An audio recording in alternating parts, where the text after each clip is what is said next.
제 이름은 김정미입니다. 올해 71살, 제 인생이 어떻게 이렇게 됐는지 들어보시겠어요? 겨울 끝자락의 어느 날이었어요.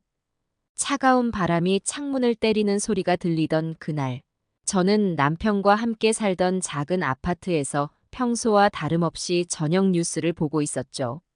30년 동안 살아온 이 집, 비록 크지는 않지만 우리 부부에겐 평화로운 안식처였어요. 벽에 걸린 가족 사진들, 손때 묻은 가구들, 그 모든 것이 우리의 역사였죠. 남편은 며칠 전부터 몸이 좋지 않다며 병원에 가보자는 제 말을 계속 거절했어요. 괜찮아. 곧 나아질 거야. 라고 하면서요. 그날도 평소와 다름없이 TV 앞에 나란히 앉아 있었죠. 갑자기 남편이 가슴을 부여잡더니 고통스러운 소리를 내뱉었어요. 괜찮냐고 물었지만 남편의 얼굴은 점점 창백해져 갔어요. 순식간에 일어난 일이었죠. 남편은 그대로 바닥에 쓰러졌고 저는 당황한 나머지 어쩔 줄 몰라 했어요. 떨리는 손으로 119에 전화를 걸었죠. 제발 빨리 와주세요. 제 남편이. 말끝을 잇지 못하고 울음을 터뜨렸어요. 구급차가 올 때까지의 시간이 그렇게 길게 느껴진 적은 없었어요. 남편의 손을 잡고 계속해서 말을 걸었죠. 여보, 정신 차려요. 여보. 구급차가 도착하고 남편은 중환자실로 실려갔어요. 병원 복도에서 초조하게 기다리는 동안 제 머릿속은 온통 혼란스러웠어요. 이게 꿈이길. 제발 꿈이길. 하고 계속 중얼거렸죠. 그날부터 제 삶은 완전히 뒤바뀌었어요. 남편은 중환자실에 입원했고 의사 선생님의 설명은 제 가슴을 무겁게 했죠. 뇌출혈이 심각합니다. 수술이 필요합니다. 의사 선생님의 말씀에 제 머릿속이 하얘졌어요. 알아봤더니 수술 비용이 제가 감당하지 못할 금액이었어요. 어떻게 마련해야 할지 막막했죠. 보험도 제대로 들어놓지 않아 감당할 수 있는 금액을 훨씬 넘어섰어요. 며칠 동안 잠도 제대로 못 자고 방법을 찾아 헤맸어요. 결국 자식들에게 연락을 해보기로 했죠. 하지만 돌아온 건 차가운 반응뿐이었어요. 아들 은혁이는 회사 사정이 어렵다며 도와줄 수 없다고 했고, 딸 은서는 아기 키우느라 빚이 있다며 거절했어요. 자식들의 반응에 제 마음은 찢어질 것 같았어요. 평생 자식들을 위해 살아왔는데 정작 제가 도움이 필요할 때는 아무도 없다는 게 너무나 서글펐죠. 결국 집을 팔기로 결심했어요. 30년 동안 살아온 집을 떠나야 한다는 생각에 가슴이 아팠지만 남편의 생명이 더 중요했으니까요. 부동산에 내놓은 지 오래 지나지 않아 팔렸어요. 집을 정리하면서 눈물이 멈추지 않았어요. 추억이 담긴 물건들을 하나하나 정리하며 지난 날들을 떠올렸죠. 결혼 초 작은 월세 방에서 시작해 어렵게 장만한 이 집, 아이들이 자라난 이 공간을 떠나야 한다는 게 너무 슬펐어요. 은행 적금도 모두 해지했고 친구들에게도 빌리려 했어요. 하지만 오랜 친구 영자에게 이야기했는데 연락을 준다더니 그 뒤로 연락이 뜸해졌어요. 돈 때문에 우정도 깨지는구나 싶어 마음이 아팠죠. 결국 고리대 금업체를 찾아갔죠. 이자가 너무 높아 망설였지만 남편을 살리는 게 먼저였어요. 계약서에 서명할 때 손이 떨렸어요. 이 빚을 어떻게 갚아나갈지, 앞으로의 삶은 어떻게 될지 두려웠지만 그때는 그런 생각을 할 겨를이 없었어요. 집을 팔고 나서는 월세 단칸방으로 옮겼어요. 좁은 공간에 우리의 30년 세월을 우겨넣는 게 쉽지 않았죠. 밤마다 낯선 천장을 보며 앞으로 어떻게 살아가야 할지 걱정됐어요. 한 달이 지나고 남편의 상태는 조금씩 호전되는 듯 했어요. 의식을 찾았고 손도 조금씩 움직이기 시작했죠. 희망이 보이는 것 같았어요. 하지만 그것도 잠시 어느 날 새벽 병원에서 전화가 왔어요. 급하게 병원으로 달려갔지만 이미 남편은 세상을 떠난 뒤였어요. 남편의 차가운 손을 잡고 있으니 지난 시간이 주마등처럼 스쳐 지나갔어요. 첫 만남, 결혼식, 남편과의 행복했던 추억들. 눈물이 나지 않았어요. 그저 멍하니 남편의 얼굴을 바라보고 있었죠. 이제 저는 혼자 남았어요. 남편도 집도 돈도 없이. 앞으로 어떻게 살아가야 할지 막막하기만 했습니다. 장례를 치르고 나니 제게 남은 건 아무것도 없었어요. 집도 없고 돈도 없고 의지할 곳도 없었죠. 자식들은 장례식에 잠깐 얼굴을 비추고는 다시 연락이 두절되었어요. 은혁이와 은서는 장례식 내내 어색한 표정을 지었어요. 제가 다가가 말을 걸어도 짧게 대답하고는 서로 눈치를 보더라고요. 장례식이 끝나자마자 바쁘다며 서둘러 떠나버렸죠. 제 마음은 더 무거워졌어요. 정작 앞으로 어떻게 살아야 할지 막막했거든요. 친구들도 하나 둘 멀어져 갔어요. 제가 돈을 빌려달라고 할까봐 피하는 것 같았죠. 친구 영자에게 전화를 걸었는데 여전히 받지 않더라고요. 결국 저는 길거리에 나앉게 되었어요. 월세 단칸방도 더 이상 감당할 수 없었거든요. 짐을 꾸리면서 남편과 찍은 사진 한 장을 가방에 넣었어요. 이제 그 사진이 제 유일한 재산이 되었죠. 추운 겨울, 공원 벤치에서 밤을 지새우며 생각했어요. 내가 왜 이렇게 됐을까? 난 뭘 잘못한 걸까? 매서운 바람이 뼛속까지 파고들었어요.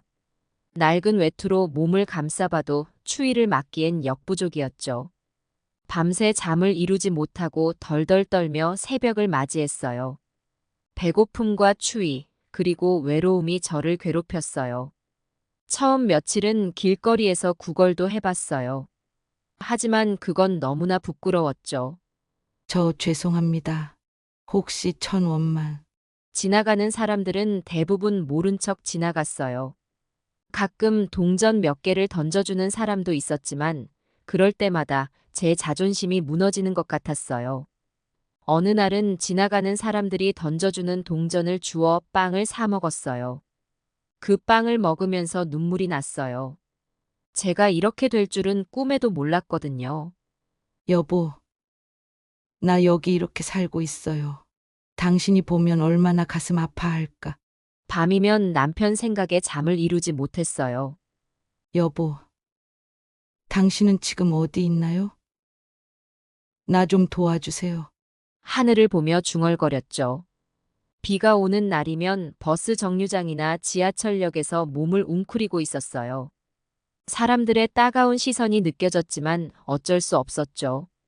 한 번은 새벽에 지하철역에서 잠들었다가 역무원에게 쫓겨난 적도 있어요. 할머니, 여기서 주무시면 안 됩니다. 나가주세요. 비틀거리며 밖으로 나왔는데 마침 비가 쏟아지고 있었어요. 온몸이 흠뻑 젖은 채로 아침을 맞이했죠.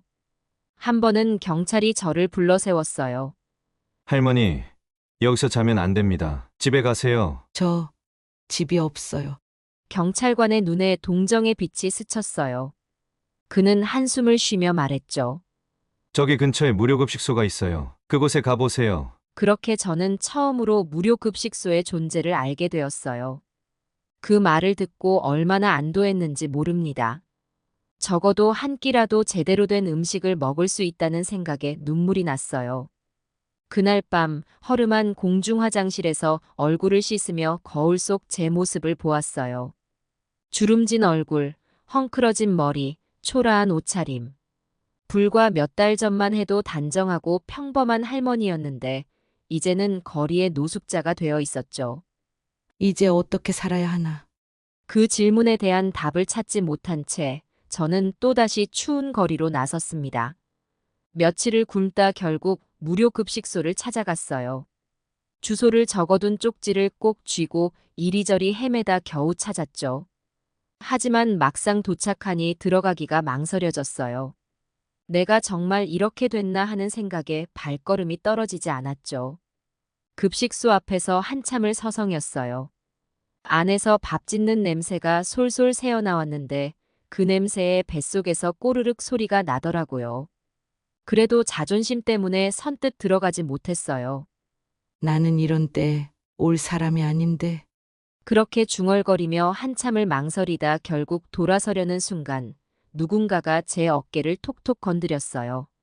할머니, 어서 들어오세요. 추운데 밖에서 뭐 하세요? 돌아보니 따뜻한 미소를 짓고 있는 젊은 봉사자였어요.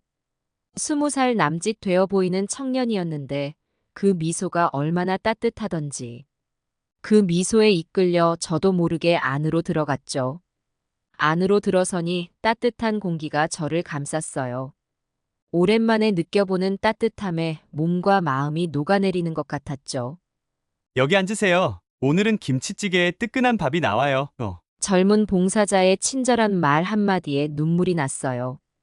언제 이렇게 누군가의 따뜻한 말 한마디에 위로받았던가요?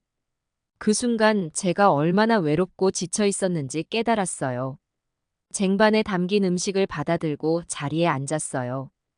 김치찌개, 밥, 몇 가지 반찬. 평범한 한 끼였지만 제겐 그 어떤 진수성찬보다 귀중했죠. 처음으로 급식소에서 먹은 밥. 그 맛은 지금도 잊을 수가 없어요. 뜨거운 국물이 목을 타고 내려가면서 얼어붙었던 제 마음도 조금씩 녹아내리는 것 같았죠. 한 숟가락, 두 숟가락. 어느새 눈물이 밥그릇으로 뚝뚝 떨어졌어요. 맛있게 드세요, 할머니. 옆자리에 앉은 할아버지가 걱정스러운 눈빛으로 말을 건네셨어요. 고개를 들어보니 저와 비슷한 처지로 보이는 분들이 여기저기 앉아 있더라고요. 그제야 조금 마음이 편해졌어요. 식사를 마치고 나오는데 그 젊은 봉사자가 다가와 말을 걸었어요. 할머니, 처음 뵙는 것 같은데요. 어디 사세요? 저 사실은 제 눈에 맺힌 눈물을 보고 그는 눈치챈 것 같았어요. 아, 죄송해요. 제가 말실수를 했네요. 할머니, 여기 매일 오세요. 따뜻한 밥 드시고 가세요. 그의 따뜻한 말에 다시 한번 눈물이 났어요. 고개를 끄덕이고 급식소를 나섰죠. 그날 밤 여느 때처럼 공원 벤치에 앉아 있는데 마음이 조금 편안해졌어요. 배가 불러서인지 아니면 누군가의 따뜻한 말 한마디 때문인지. 그날부터 저는 매일 그곳을 찾았어요. 처음에는 눈치를 보며 들어갔지만 점점 편안해졌죠. 그곳에서 만난 다른 할머니, 할아버지들과도 이야기를 나누게 되었어요. 김정미 할머니, 오늘도 와요? 여기 앉아요.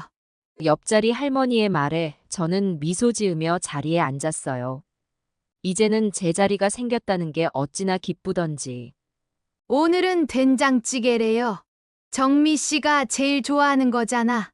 그 말에 저는 깜짝 놀랐어요. 내가 된장찌개를 제일 좋아한다는 걸 어떻게 알았을까요? 지난번에 말씀하신 거 기억하죠? 남편분과 자주 드셨다고? 아, 그랬었나요? 문득 남편 생각에 또다시 눈시울이 붉어졌어요. 남편과 함께 먹던 된장찌개, 그 맛이 그리워졌죠. 여보, 나 지금 당신이 좋아하던 된장찌개 먹으러 왔어요. 보고 있죠? 그렇게 무료 급식소는 제게 단순한 끼니 해결 장소가 아닌 작은 위로의 공간이 되어갔어요. 매일 아침 이곳에 오는 게 제 삶의 이유가 되었죠. 하루는 급식소 한쪽에 놓인 옷가지들이 눈에 띄었어요. 저건 뭐예요? 제가 물었죠. 아, 후원받은 옷들이에요. 필요하신 분들이 가져가세요. 봉사자의 말에 저는 잠시 망설였어요. 하지만 낡고 더러워진 제 옷을 보니 용기가 났죠. 조심스레 다가가 따뜻해 보이는 스웨터 하나를 골랐어요. 할머니, 그거 예쁘네요. 잘 어울리실 것 같아요. 봉사자의 말에 부끄러우면서도 기분이 좋았어요. 오랜만에 새 옷을 입어보는 거라 그랬나 봐요. 이렇게 하루하루 급식소에서의 시간들이 쌓여갔어요. 여전히 밤에는 추위와 싸워야 했지만 적어도 하루 한 끼는 따뜻한 밥을 먹을 수 있다는 생각에 힘이 났죠. 내일은 어떤 반찬이 나올까? 이런 소소한 기대를 하며 잠이 들 수 있다는 것, 그것만으로도 감사했어요. 그렇게 무료 급식소를 전전하며 하루하루를 버텼어요. 매일 아침 일찍 일어나 급식소로 향했죠. 따뜻한 아침 식사 후에는 폐지를 주워 작은 돈이라도 벌려고 노력했어요. 오늘은 얼마나 모을 수 있을까? 무거운 리어카를 끌고 거리를 돌아다니는 일은 결코 쉽지 않았어요. 허리는 아프고 다리는 후들거렸죠. 하지만 이렇게라도 돈을 벌어야 한다는 생각에 멈출 수가 없었어요. 할머니, 여기 폐지 가져가세요. 가끔 친절한 가게 주인들이 폐지를 모아두었다가 주시기도 했어요. 그럴 때마다 얼마나 감사하던지. 작은 친절에도 눈물이 났어요. 밤에는 찜질방에서 잠을 청했죠. 1,000원짜리 지폐 몇 장을 꼭 쥐고 찜질방으로 향했어요. 적어도 이곳에서는 따뜻하게 잘 수 있다는 생각에 안도감이 들었죠. 할머니, 오늘도 오셨네요. 찜질방 아주머니가 반갑게 맞아주셨어요. 이제는 단골이 되어 얼굴을 알아보시더라고요. 힘들고 고단한 나날이었지만 그래도 포기하지 않았어요. 언젠가는 좋은 날이 올 거라고 스스로를 다독이며 하루하루를 버텼죠. 여보, 보고 있죠? 나 이렇게 열심히 살고 있어요.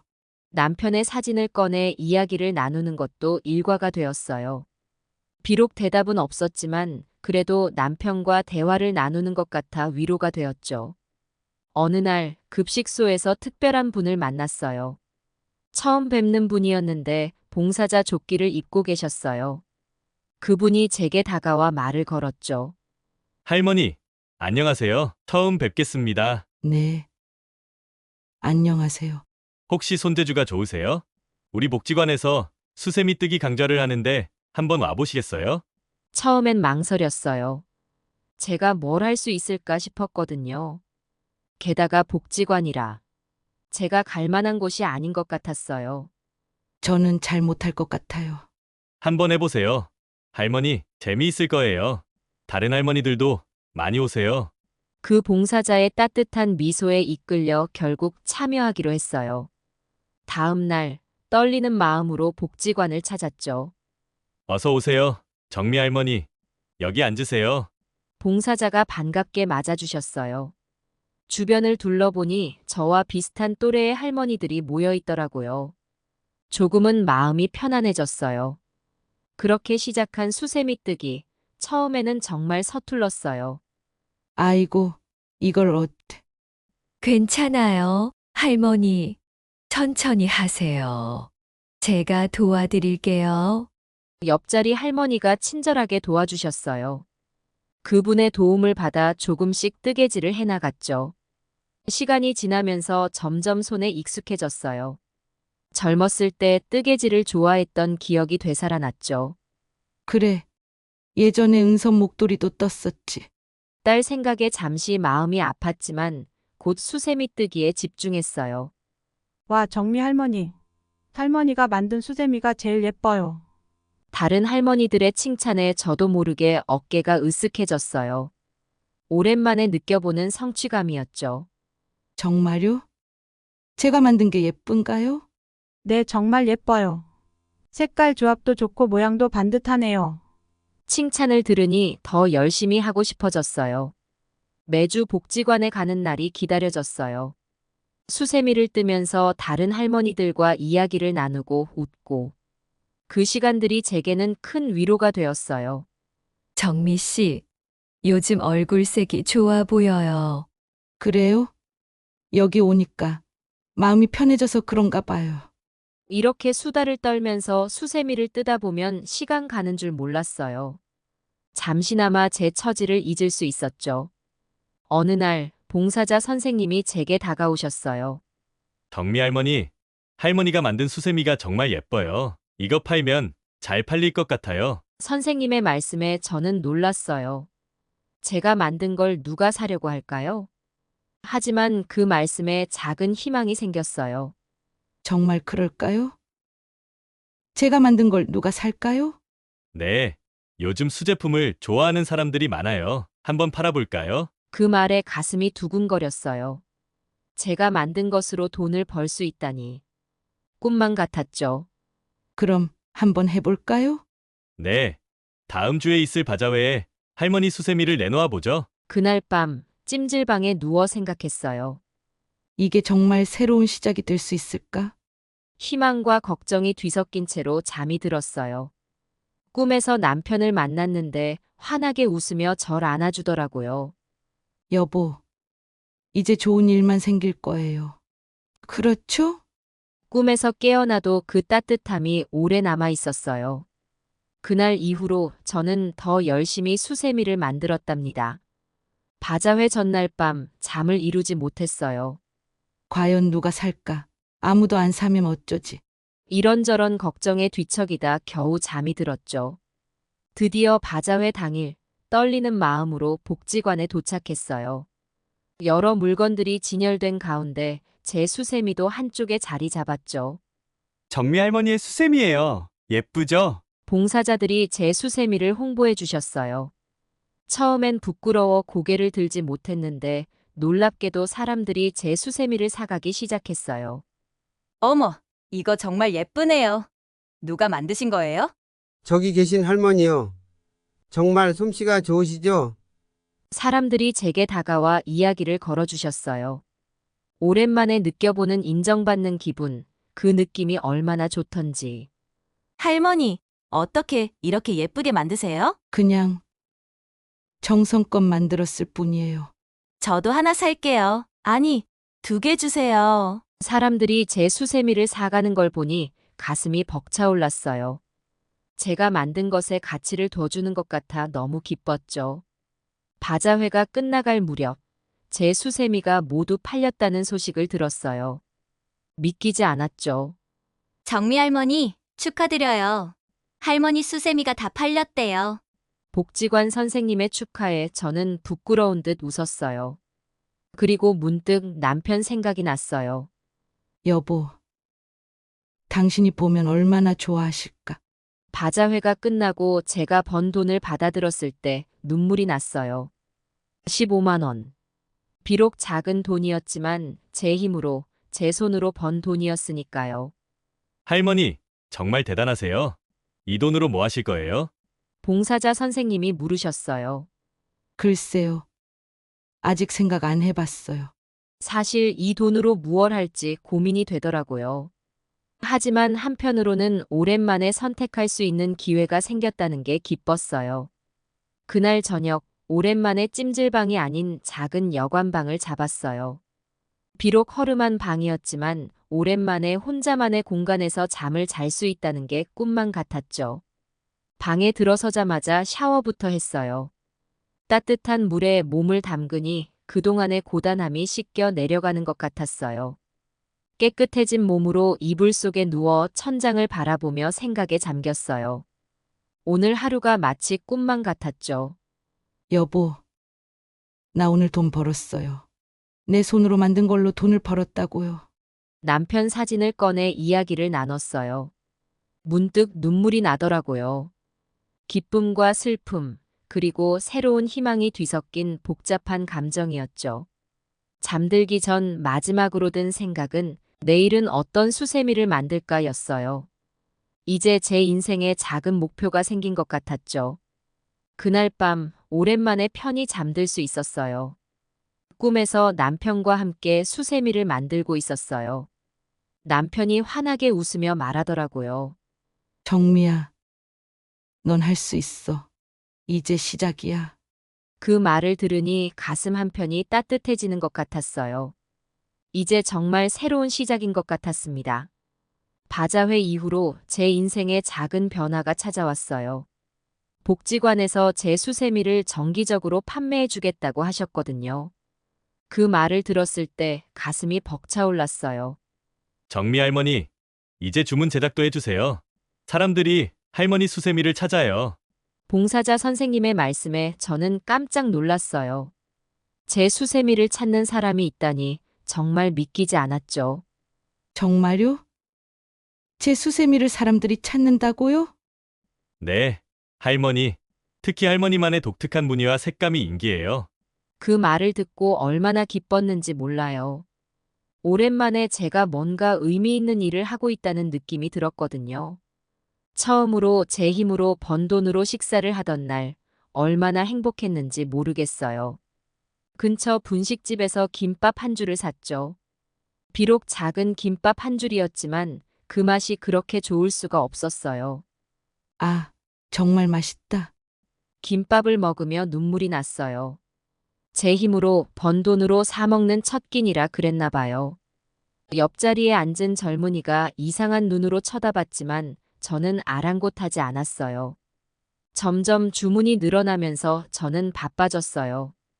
이제는 수세미뿐만 아니라 목도리, 장갑도 만들기 시작했죠. 복지관에서 저를 위해 작은 공간도 마련해 주셨어요. 할머니, 이제 여기서 작업하세요. 할머니의 손길이 필요한 곳이 많아요. 작은 탁자와 의자가 놓인 공간이었어요. 창가에 자리를 잡아 햇볕을 받으며 작업할 수 있었죠. 제 인생에 다시 의미가 생기는 것 같았어요. 아침에 일어나면 오늘은 무엇을 만들까 생각하며 설레는 마음으로 복지관으로 향했죠. 때로는 새벽부터 일어나 아이디어를 스케치하기도 했어요. 오랜만에 느껴보는 열정이었죠. 오늘은 무슨 색으로 할까? 파란색에 노란색을 섞으면 어떨까? 색실을 고르는 것부터 무늬를 디자인하는 것까지 모든 과정이 즐거웠어요. 마치 예술가가 된 것 같은 기분이었죠. 주문이 들어오면 정성껏 만들었어요. 때로는 밤늦게까지 작업을 하기도 했죠. 하지만 전혀 힘들지 않았어요.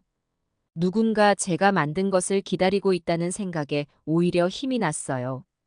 할머니, 이번에 주문하신 분이 정말 좋아하셨대요. 다음에 또 주문하신다고 해요.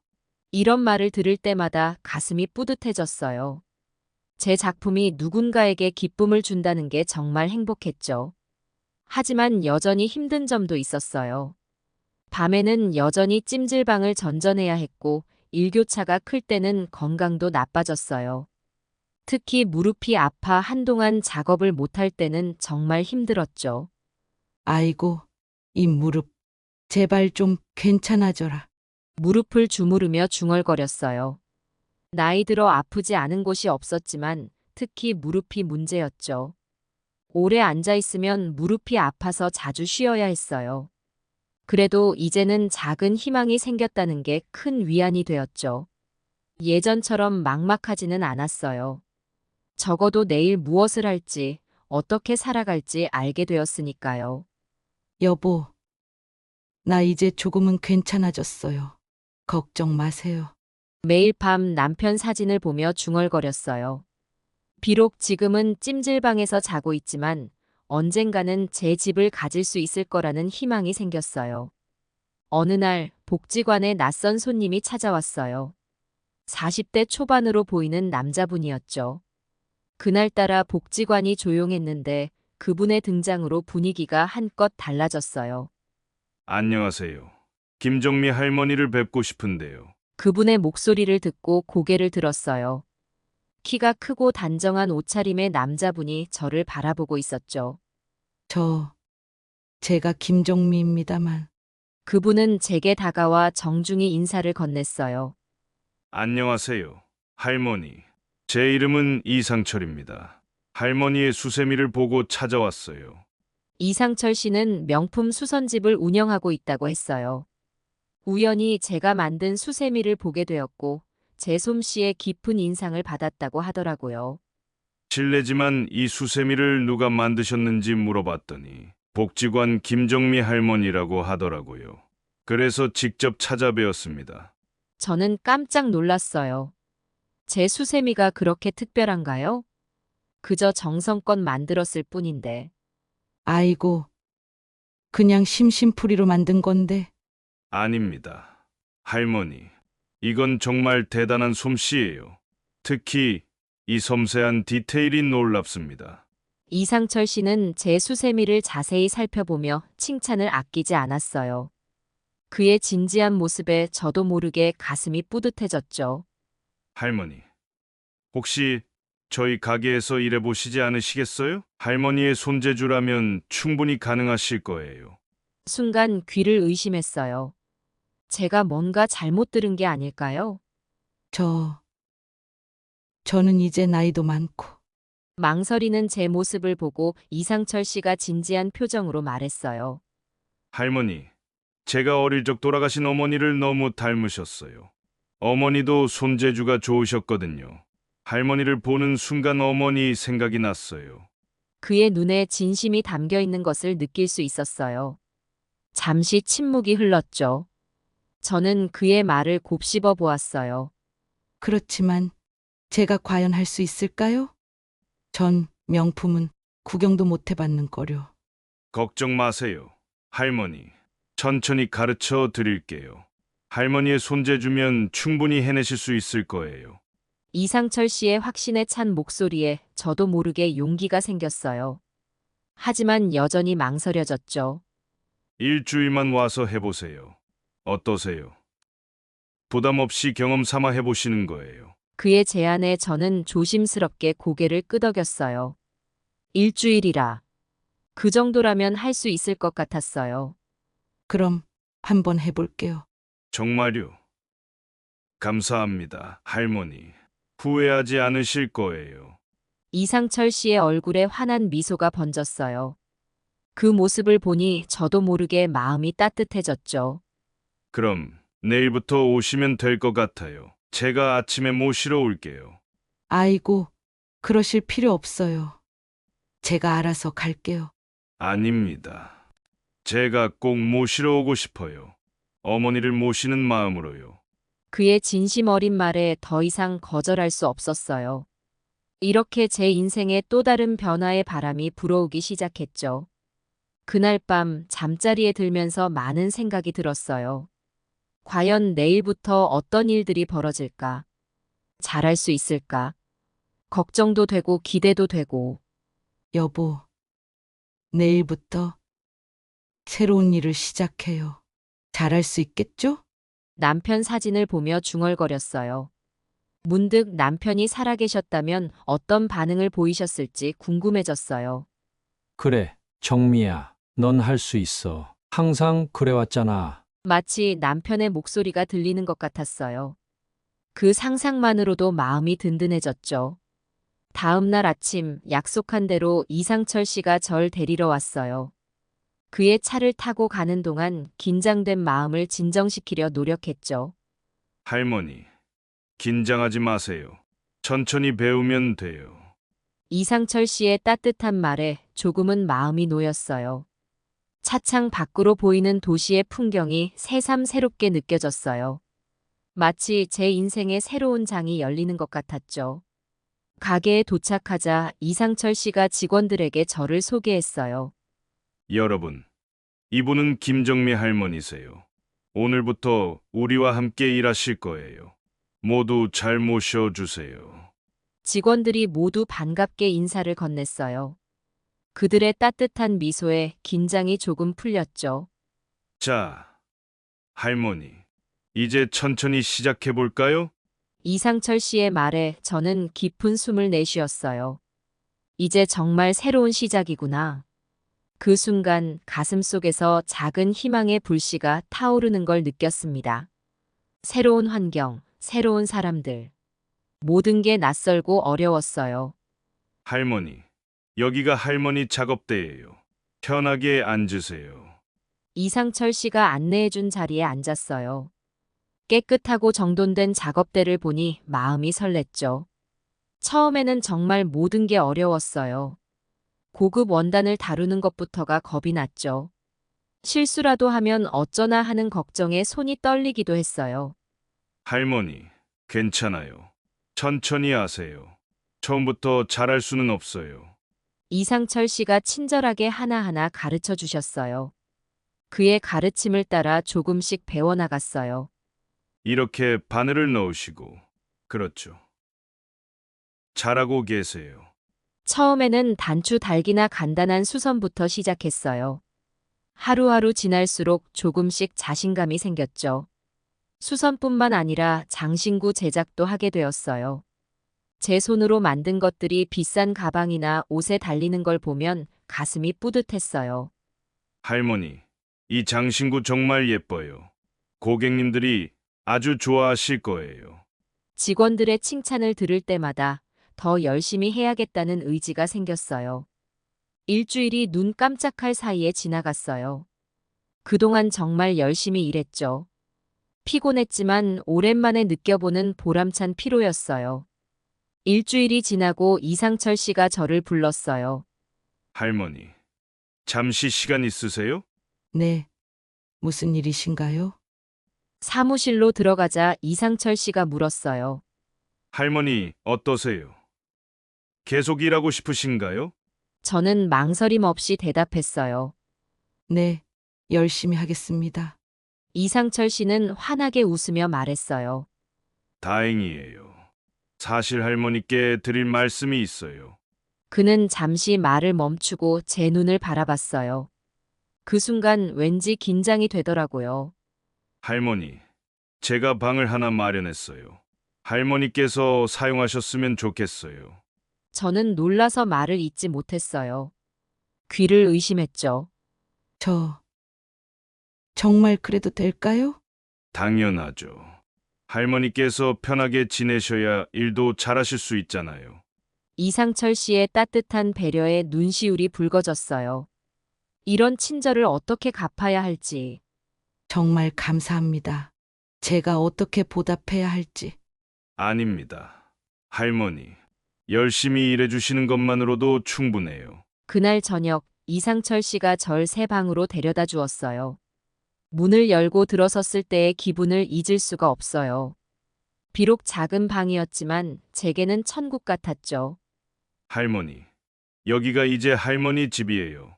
편하게 쉬세요. 방 안에는 깨끗한 침대와 작은 옷장, 그리고 책상이 놓여 있었어요. 창문으로 들어오는 석양이 방 안을 따뜻하게 비추고 있었죠. 이상철 씨, 정말 고마워요. 이렇게 좋은 방을. 할머니, 편하게 지내세요. 내일부터 더 열심히 일하실 수 있을 거예요. 이상철 씨가 떠나고 혼자 남자방 안을 둘러봤어요. 오랜만에 느껴보는 집이라는 공간의 포근함에 눈물이 났어요. 남편의 사진을 꺼내 벽에 걸면서 중얼거렸어요. 여보, 우리에게 또 다른 기회가 온 것 같아요. 그날 밤 오랜만에 편안한 잠자리에서 깊은 잠에 들었어요. 꿈에서 남편을 만났는데 환하게 웃으며 절 안아주더라고요. 정미야, 넌 정말 대단해. 앞으로도 힘내. 꿈에서 깨어나도 그 따뜻함이 오래 남아 있었어요. 이제 정말 새로운 삶이 시작되는 것 같았습니다. 시간이 흐르면서 저는 점점 일에 익숙해졌어요. 처음에는 어색하고 서툴렀던 손놀림도 이제는 자연스러워졌죠. 매일 아침 일어나 가게로 향하는 발걸음이 가벼워졌어요. 할머니, 오늘도 일찍 오셨네요. 직원들이 반갑게 인사를 건넸어요. 이제는 이곳이 제 삶의 일부가 되었다는 게 실감났죠. 이상철 씨는 제가 만든 장신구들을 정식으로 판매하기 시작했어요. 처음에는 걱정이 많았죠. 과연 누가 살까? 하지만 그 걱정은 기우였어요. 이거 정말 특별해요. 누가 만드신 거예요? 손님들의 반응이 생각보다 훨씬 좋았어요. 제 작품을 보고 감탄하는 손님들을 볼 때마다 가슴이 뿌듯해졌죠. 저희 가게의 장인이세요. 연세는 많으시지만 솜씨는 젊은 사람 못지 않으세요. 이상철 씨가 저를 소개할 때마다 가슴이 뭉클해졌어요. 제가 이렇게 인정받을 수 있을 거라고는 꿈에도 생각하지 못했거든요.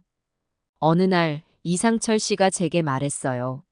할머니, 잠시 이야기 좀 나눌 수 있을까요? 네. 무슨 일이에요? 사무실로 들어가자 이상철 씨가 조심스럽게 말을 꺼냈어요. 할머니, 이제 우리 가게의 시그니처 라인을 만들어 보는 게 어떨까요? 할머니의 이야기를 담은. 그의 제안에 저는 깜짝 놀랐어요. 제 이야기요? 네, 할머니의 인생 이야기를 장신구에 담아보는 거예요. 각 작품마다 할머니의 이야기를 적은 카드를 함께 넣는 거죠. 순간 머릿속이 복잡해졌어요. 제 인생 이야기라. 과연 누가 관심을 가질까 싶었죠. 글쎄요. 제 이야기가 그렇게 특별할까요? 할머니의 인생은 정말 특별해요. 그 모든 어려움을 이겨내고 지금 이 자리에 계신 거잖아요. 이상철 씨의 진심 어린 말에 저도 모르게 눈시울이 붉어졌어요. 그럼 한번 해볼까요? 그렇게 해서 저의 시리즈가 탄생했어요. 제 인생의 굴곡과 희망을 담은 작품들이었죠. 첫 작품은 새벽이라는 이름의 반지였어요. 어두운 밤이 지나고 새벽이 오듯 제 인생에도 새로운 시작이 찾아왔다는 의미를 담았죠. 두 번째 작품은 인연이라는 이름의 목걸이였어요. 이상철 씨와의 만남으로 제 인생이 바뀌었듯 모든 인연에 감사하는 마음을 담았죠. 그렇게 하나둘 작품이 늘어갔어요. 매 작품마다 제 이야기의 한 조각을 담았죠. 놀랍게도 이 시리즈가 인기를 끌기 시작했어요. 사람들은 제 이야기에 감동받고 위로받았다고 해요. 할머니의 이야기를 읽고 눈물이 났어요. 저도 힘을 내야겠어요. 정미 할머니 덕분에 다시 한번 힘을 내볼 용기가 생겼어요. 이런 반응을 들을 때마다 가슴이 뭉클해졌어요.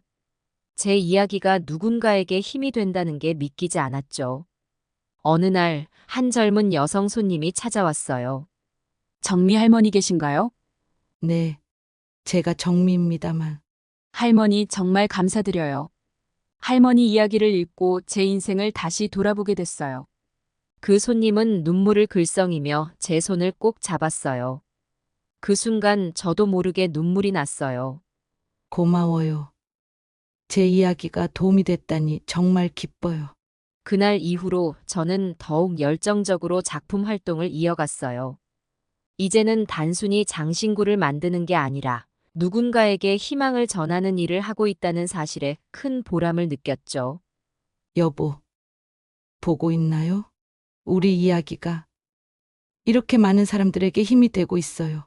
매일 밤 남편 사진을 보며 중얼거렸어요.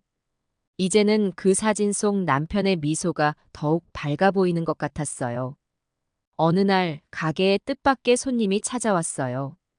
카메라와 마이크를 든 사람들이 들어오는 걸 보고 깜짝 놀랐죠.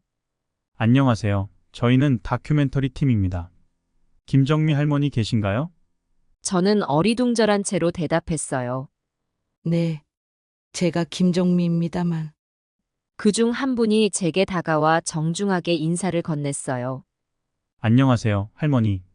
저는 이 프로그램의 PD 김민우라고 합니다. 김정미 할머니의 이야기를 들었습니다.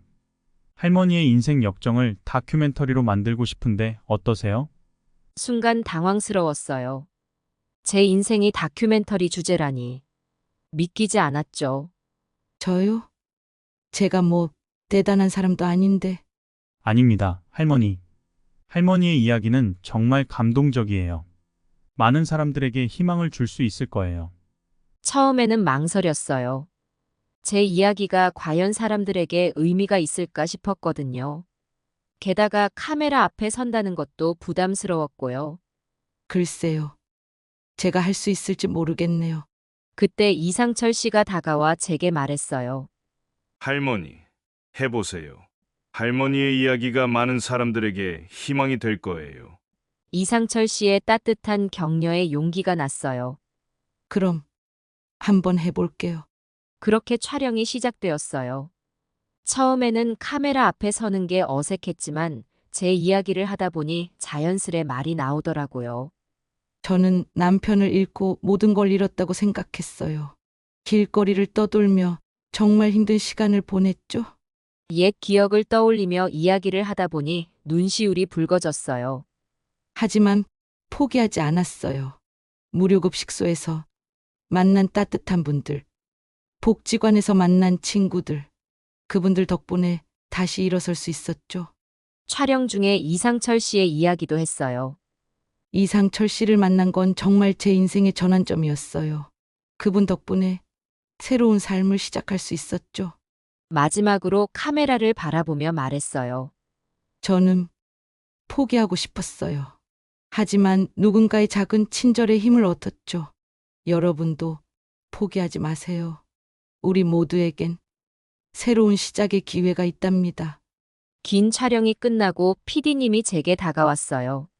할머니 정말 감사합니다. 너무 좋은 말씀 많이 해주셨어요. 제 이야기가 정말 도움이 될까요? 네, 꼭 그럴 거예요. 할머니의 이야기가 많은 분들에게 큰 힘이 될 겁니다. 다큐멘터리가 방영되기를 기다리는 동안 많이 긴장됐어요. 과연 사람들이 어떻게 받아들일지 걱정되더라고요. 드디어 방영 당일 저는 이상철 씨와 함께 TV 앞에 앉았어요. 할머니, 긴장되세요? 네, 많이 떨려요. 화면에 제 모습이 나오자 가슴이 쿵쾅거렸어요. 내레이션과 함께 제 인생 이야기가 펼쳐졌죠. 다큐멘터리가 끝나고 얼마 지나지 않아 놀라운 일들이 일어났어요. 전화가 쉴 새 없이 울리기 시작했어요. 김정미 할머니 맞으세요? 방송 봤어요. 정말 감동받았습니다. 할머니 이야기에 큰 용기를 얻었어요. 감사합니다. 많은 분들이 응원 메시지를 보내주셨고 제 작품을 사고 싶다는 연락도 쇄도했어요. 할머니, 대단해요. 이제 정말 유명인사가 되셨어요. 이상철 씨가 기뻐하며 말했어요. 저는 그저 놀랍고 감사할 따름이었어요. 제 이야기가 이렇게 많은 사람들에게 힘이 될 줄은 몰랐거든요. 그날 밤 남편 사진을 보며 중얼거렸어요. 여보, 우리 이야기가 이렇게 많은 사람들에게 희망이 되고 있어요. 당신도 보고 있죠? 눈물이 흘렀지만 이번엔 기쁨의 눈물이었어요. 이제 제 인생에 새로운 장이 열리고 있다는 걸 느꼈습니다. 다큐멘터리 방영 이후 제 인생에 또 다른 기적이 일어났어요. 어느 날 가게에서 일하고 있는데 익숙한 목소리가 들렸어요. 어머니, 고개를 들어보니 은혁이와 은서가 서 있었어요. 순간 가슴이 철렁 내려앉았죠. 오랫동안 못 봤던 자식들의 얼굴. 그들의 눈에는 눈물이 고여 있었어요. 엄마, 정말 죄송해요. 저희가 너무 못되게 굴었어요. 은서가 먼저 말을 꺼냈어요. 목이 메어 제대로 말을 잇지 못하는 것 같았죠.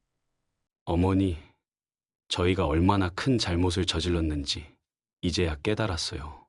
은혁이도 고개를 숙이며 말했어요. 저는 잠시 그들을 바라보았어요. 분명 화가 나고 원망스러운 마음도 있었지만 그보다는 그리움이 더 컸어요. 괜찮아. 이제 와줘서 고마워. 따뜻하게 두 아이를 안아주었어요. 그 순간 우리 셋 모두 눈물을 흘렸죠. 엄마, 우리가 어떻게 용서를 받을 수 있을까요? 은서가 흐느끼며 물었어요. 이미 용서했어. 너희가 이렇게 찾아와 준 것만으로도 충분해. 그날 우리는 오랜만에 함께 식사를 했어요. 이상철 씨가 배려해 주셔서 일찍 퇴근할 수 있었죠. 식탁에 앉아 이야기를 나누다 보니 그동안 쌓였던 오해가 조금씩 풀리는 것 같았어요. 어머니, 저희가 어머니의 고통을 전혀 몰랐어요. 정말 죄송해요. 그래, 나도 미안해. 너희에게 너무 많은 걸 바랐나 봐. 우리는 서로의 잘못을 인정하고 용서하는 시간을 가졌어요. 그렇게 우리 가족은 다시 하나가 되었죠. 은혁이와 은서는 자주 저를 찾아오기 시작했어요. 처음에는 어색했지만 시간이 지나면서 점점 편해졌죠. 어머니, 이제 저희가 어머니를 모실게요. 은혁이가 제안했지만 저는 고개를 저었어요. 고맙지만 난 여기가 좋아. 이제 내 삶이 여기 있거든. 아이들은 처음에는 이해하지 못했지만 곧 제 마음을 알아주었어요. 이제 저는 매주 일요일이면 아이들과 손주들을 만나요. 가게 일을 하면서 손주들의 옷과 장난감도 만들어요. 할머니가 만든 거예요? 너무 예뻐요. 손주들이 좋아하는 모습을 보면 가슴이 따뜻해져요. 가끔은 이상철 씨도 우리 가족 모임에 참석해요. 처음에는 어색해하던 아이들도 이제는 이상철 씨를 가족처럼 대해요. 이상철 씨, 정말 감사합니다. 어머니를 잘 돌봐주셔서. 은서가 이상철 씨에게 인사를 건넸어요. 아닙니다. 오히려 제가 김정미 어머님께 많은 걸 배우고 있어요. 이렇게 우리 가족은 새로운 모습으로 다시 시작했어요. 과거의 아픔은 있지만 그것을 딛고 더 강해진 가족이 되었죠. 어느 날 저녁 가족들과 함께 식사를 하고 있었어요. 테이블 주위로 은혁이와 은서, 그리고 귀여운 손주들이 모여 있었죠. 오랜만에 듣는 가족들의 웃음소리가 집안에 가득했어요. 문득 이 모든 광경이 꿈만 같다는 생각이 들었어요. 얼마 전까지만 해도 길거리를 떠돌며 하루하루를 버텼던 제가 지금은 이렇게 가족들과 함께 저녁을 먹고 있다니. 이게 바로 행복이구나. 가슴속에서 따뜻한 감정이 올라왔어요. 눈시울이 붉어지려는 걸 꾹 참았죠. 행복한 눈물이었지만 가족들 앞에서 울고 싶지는 않았거든요. 식사가 끝나고 모두 돌아간 후 저는 거실에 걸린 남편 사진 앞에 섰어요. 늘 그래왔듯이 남편과 대화를 나누고 싶었죠. 여보, 우리 가족이 다시 하나가 되었어요. 당신도 기쁘죠? 사진 속 남편은 여전히 환하게 웃고 있었어요. 그 미소를 보고 있자니 남편의 목소리가 들리는 것 같았어요. 그래, 정미야. 넌 정말 대단해. 우리 가족을 다시 하나로 만들었잖아. 눈물이 주르륵 흘렀어요. 이번엔 참지 않았죠. 기쁨과 그리움, 안도감이 뒤섞인 복잡한 감정이었어요. 침대에 누워 오늘 하루를 돌아보았어요. 아침에 일어나 가게로 출근하고 열심히 일하고 저녁엔 가족들과 식사를 하고. 평범한 일상이지만 제겐 그 어느 때보다 소중한 시간들이에요. 이제 제 인생은 새로운 장을 향해 나아가고 있어요. 과거의 고통스러운 기억들이 완전히 사라진 건 아니에요. 가끔 악몽을 꾸기도 하고 문득 두려움이 밀려올 때도 있죠. 하지만 그 힘든 시간들이 지금의 저를 만들어 주었다는 걸 알아요. 그 경험들이 제게 강인함과 지혜를 주었고 삶의 진정한 의미를 깨닫게 해주었죠. 그때 포기했다면 지금의 행복도 없었겠지. 힘들 때마다 제 자신에게 말해요. 포기하지 않고 버텨낸 그때의 나에게 고마워하면서요. 앞으로도 어려움은 있겠지만 이제는 두렵지 않아요. 가족과 친구들, 그리고 제 자신을 믿기 때문이에요. 이상철 씨와 복지관 선생님들, 그리고 많은 분들의 도움이 있었기에 지금의 제가 있다는 걸 잘 알아요. 그분들의 따뜻한 마음을 잊지 않고 저도 누군가에게 그런 존재가 되고 싶어요. 나도 이제 다른 사람들에게 힘이 되어줄 수 있겠지? 그렇게 생각하니 가슴이 벅차올라요. 제 이야기가 누군가에게 힘이 된다는 게 정말 감사하고 기뻐요. 이것이 바로 제 인생의 대역전이에요. 바닥까지 떨어졌다고 생각했던 제가 이렇게 다시 일어설 수 있었어요. 여러분도 지금 힘들고 어려운 시간을 보내고 계신다면 꼭 기억해 주세요. 포기하지 마세요. 우리 모두에겐 새로운 시작의 기회가 있답니다. 어둠이 짙을수록 새벽은 가까이 있어요. 지금은 힘들고 고통스러울지 모르지만 그 끝에는 반드시 밝은 빛이 기다리고 있을 거예요. 저도 그 어둠 속에서 빛을 발견했듯이 여러분도 그 빛을 찾으실 수 있을 거예요. 그때까지 조금만 더 힘을 내세요. 절대 포기하지 마세요. 이제 저는 매일 아침 감사하는 마음으로 하루를 시작해요. 새로운 하루, 새로운 기회를 주셔서 감사하다고 중얼거리면서요. 여러분의 인생에도 멋진 역전의 순간이 찾아올 거예요. 그때까지 함께 힘내요. 우리 모두 할 수 있어요. 이제 눈을 감으려는데 문득 한 가지 생각이 들었어요.